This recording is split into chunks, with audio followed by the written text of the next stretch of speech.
It's Councilmember Martinez's turn to speak now.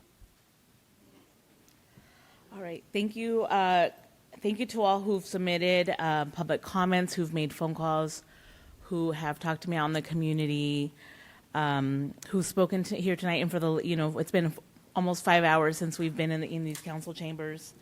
I found out about ICE using our contract the night before Martin Luther King Day. So I did not know about it, and I'm sad that we waited this long to have this conversation. It's been over a month of just constant communication. This has been kind of all I've had time to deal with, so it has taken up a lot of time, and I wish we would have had this conversation earlier. So I'm currently the longest serving council member on this city council. I have been involved in my community since my youth, since I was a student at Escondido High. On into college, I got civically involved. I became a commissioner in 2001, and then in the early 2000s, when before many of the laws that we have now, like SB 54, existed, I sat in those chairs and I organized my community. I started a human rights committee and an organization to alert people of checkpoints where Border Patrol used to be there. So I have a deep history of where of the policies, anti-immigrant policies that have come from these chambers. Luckily, all the people involved are gone. I'm happy to have unseated one of those people. We have a different city manager. We have a different chief of police. We have a different clerk. We have a different city attorney. Until this day, people still remember the early 2000s of Escondido. And I know the chief and I had a tour of my district. He's new to Escondido, and it was important for me before this vote that the chief knew about the history of Escondido, that he knew what I felt about this contract and what I felt about ICE. And I know that the police department here knows how I feel about ICE, right? We've had these conversations for many years, pretty much since I became a council member. You all have heard from me, and I appreciate that you've listened. I do believe that ICE is a rogue agency. It is unaccountable. It's one of the newer enforcement agencies under Department of Homeland Security.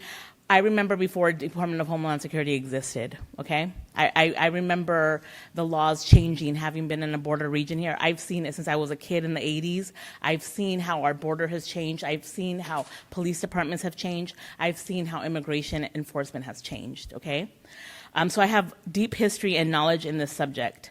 What we're seeing today is unprecedented. I never knew until recently, because of different directions from the federal government, that even Internal Revenue Service, people from the IRS are actually arresting people, okay? So HSI is definitely arresting people. Fact, okay? We've seen it. You can't tell me that that's not true when we've seen it. And I've seen people, and I will use the word kidnapped. I used it 20 years ago when I saw a man in a sombrero walking out of Food for Less, okay? Back then we didn't have ICE, it was Border Patrol. I had my sister with me and my little niece. She was probably, 3 years old, 4 years old at the time. And I remember, and I told the story to several of the police officers so they know the story. That man walked out with his bag of groceries, his sombrero. He was probably 70 years old, maybe 80 years old. He reminded me of my grandfather.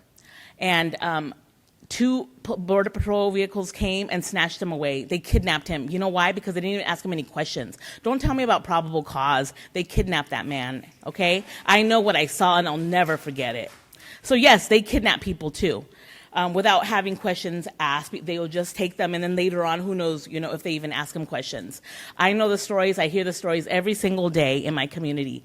The city manager knows. I'll be like, oh, when I have a check-in with the city manager, I come in stressed out. He asks how my day is going. I said, ICE is at Escondido again, okay? Because I'm getting those phone calls, and they are here. In that video that one of you played, that was heartbreaking. I've seen that video. I've shared that video. That was at Solana Apartments, which used to be Eagles Point, which is in District 3. And you know what that little girl said? She said they're going to kill him. She believes that her father was going to get killed by ICE agents. So the fear is real. No one's making this up. It's real, and we hear about it every day. I hear from teachers every day who tell me their kids are scared. It is my duty to protect the residents of Escondido. Okay, it is my duty to share the stories of this community, and I will speak out against ICE. I will speak out against this contract. Even though it's not something we normally do, the mayor did talk about we have thresholds of what we can approve for contracts, and I'm very, mindful of the line between operations and our policymakers. But we can make policies when they're not working, and so many people have a few people did say they were pro the contract, but majority, 99.9% people are opposed. Okay, I just can't ignore that. And the majority of them are Escondido residents. I would like to see that this contract be terminated immediately. We have a clause in the contract that allows for the MOA to be terminated without cause, so we don't need to actually give it a reason. There's no penalty. As far as the escalation happening, it's already here. As far as Minneapolis coming to San Diego, yes, it's coming, and guess what? I've been preparing for a year for it. And I'm going to continue to prepare for the next 3 years. This is what I spend a lot of my time in, is preparing and helping the community navigate. So we all need to prepare, everybody. We all need to prepare, because we have to keep each other safe. So it is coming. It's just a matter of when. Terminating this contract does not put a target on our back. The target's here. ICE is here every single day, you guys. ICE is here every single day. They're in San Marcos. You just have to want to see. You just have to be honest about what's happening. If you don't want to see it, you won't see it. But if you really want to see it, you will see it. You can't ignore it. You cannot ignore it. I did receive this report from the Brennan Center from New York Law School about HSI in 2023. Someone referenced this, that they do go beyond their scope of work, which right now is detentions. I think it's only going to get worse. I appreciate you speaking up. It's scary to speak up. I know it's very emotional and traumatic. So thank you for those of you who were vulnerable and shared your stories today. I really empathize, and I know that you're feeling very scared. I myself feel the same way. I am a proud daughter of immigrant parents. My grandfather's brother worked as a bracero here in Escondido. But yeah, we have an ugly history when it comes to how immigrants are treated in this country. And I'm getting really tired of every 15 to 20 years, we going through the same stuff. It's like a cycle, right? And now I was telling the city manager, the middle schoolers are protesting now. When I was in high school, that was Proposition 187. I'm dating myself, okay? That was in the 90s. My mom gave me permission to walk out of school that day.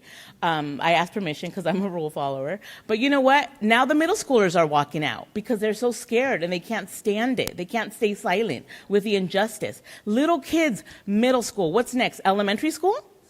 That's going to continue to happen unless we, the leaders of this city, say that we're going to protect our residents, okay? And you're hearing it from me.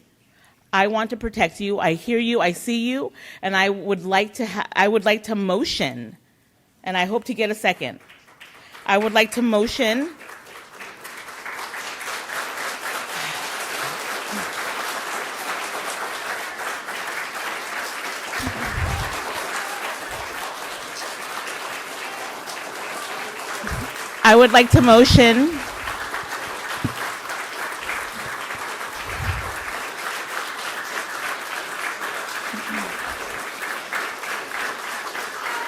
Okay, let me finish, everybody. I'm not done. Thank you. I'd like to motion for the city manager, through the city manager, to terminate, effective immediately, the MOA with DHS using the DHS ICE using our police range, effective immediately. And I would ask for a second from my colleagues. Is there a second from a council member or mayor? Seeing none, are there any other motions on the floor from other council members? I see none. If there are no motions, that dies, and we're going to recess before our next item.